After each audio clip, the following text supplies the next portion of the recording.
இங்க ஒருத்தரை police arrest பண்ணி நிறைய மீடியாங்க முன்னாடி வச்சு விசாரிக்கிறாங்க. அவர்கிட்ட இப்படியா நடு ரோட்ல ட்ரெஸ் இல்லாம நிப்பீங்க, எதுக்காக அப்படி பண்ணீங்கன்னு கேக்குறாங்க. அவரோ கிட்டின்னு ஒரு பேரை சொல்றாரு. இவங்க திரும்பவும் ஏன் இப்படி பண்ணீங்கன்னு கேக்குறாங்க.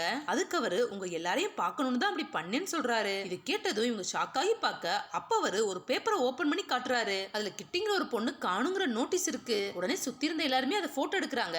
அப்ப அவரு என் பொண்ணை கண்டுபிடிக்க ஹெல்ப் பண்ணுங்கன்னு கெஞ்சிக்கிட்டே நடந்ததை சொல்றாரு. ஒரு நாள் அவரோட பொண்ணு கிட்டி காணாம போயிருக்கா. இவர் பதறி அடிச்சுக்கிட்டு அங்க இருக்கிற எல்லார்கிட்டயுமே விசாரிச்சு பாக்குறாரு. பட் எல்லாருமே தெரியாதுன்னு சொல்லிடுறாங்க. இவர் அவங்க கிட்ட என் பொண்ணு காணாம போய் 6 வருஷம் ஆகிருச்சுன்னு சொல்லி அழுகுறாரு. உடனே அவங்க ஒருவேளை உங்க பொண்ணு இதை பார்த்துட்டு இருந்தா அவகிட்ட நீங்க என்ன சொல்லுவீங்கன்னு கேக்குறாங்க.